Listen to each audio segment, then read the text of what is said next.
If games are an art form, it is through the use of game mechanics that a viewer or player can engage with the work. These can vary and often have a shared language.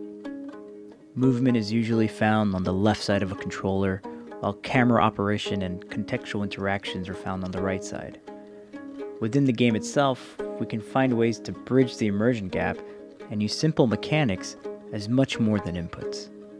Let's look at two similar examples with a shared basic mechanic, movement, and how they relate to their narratives.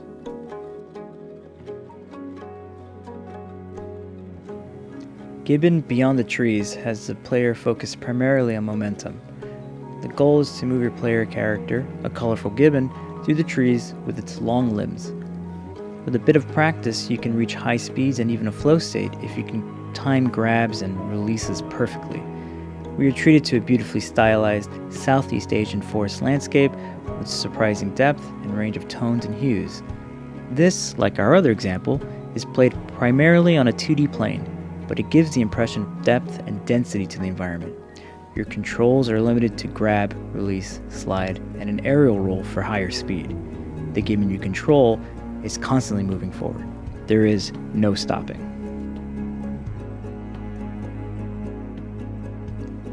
Contrary to this, Far Lone Sails encourages momentum, but has plenty of stops and slowdowns. The game involves running a large vehicle, keeping it fueled, using sails when it's advantageous, but also coming up against roadblocks and some very light puzzle solving. All this is in service to the same goal, moving to the right. The player is also given the ability to zoom in closer to the insides of the machine and zoom far out to see the beautifully painted landscapes. Both of these titles ask the player to essentially do the same thing. Manage your speed as you move along to the right. The cost of achieving that flow state in Gibbon is that it doesn't offer you the chance to appreciate the artistry in which your character is in. Tragically, the mechanics are leading your eye to the next branch, not the landscapes, subtle color, or masterful transitions. In Far, the player stops quite often. When you gain speed, you also gain perspective. The scale of things is mostly proportional to the speed at which you move, if not by the game itself, then by the player. The environment matters. There is no penalty in Far for stopping. It's the reward. Often the players stop to solve a puzzle that usually leads to an upgrade, expanding the capabilities of their machine. If the momentum is lost, it comes quite abruptly with Gibbon, although the player character will continue to move without input. At certain points, failing to achieve the required amount of momentum can lead to a fail state, resetting progress.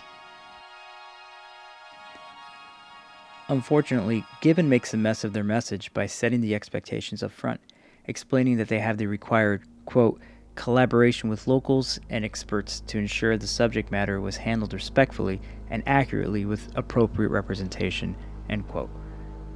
That means the mechanics are not up to the task. There are moments in the game that are meant to evoke emotion, but having to constantly move and have the player's attention focused on that movement does not allow adequate time for reflection or connection to the player character. The relationship between the player character and the NPCs feels surface level, if anything. When it is disrupted, you continue as you had before, moving to the right as quickly as possible. There is no added urgency besides the possibility of a fail state. At the end of their narrative, they point to the audience, asking for help to solve a problem they did a poor job of explaining. The mechanics got in the way. The developers claim that, quote, Gibbon Beyond the Trees deals with challenging but acute environmental topics, including deforestation, poaching, and climate change, end quote. But from an interactive point of view, this is just not the case. When the changes came to the environment, the player is not required to adapt at all. The player will continue to move in the same way, achieve the same goal of speed and momentum. There are a few moments where the difficulty spikes, but the solution was to achieve higher speeds more efficiently. Gibbon tells us, in a matter-of-fact way, what the narrative is beforehand. It attempts to validate itself before allowing the viewer to actually engage. From the beginning, Far is about moving on. We start with a grave, a death really, and we walk away.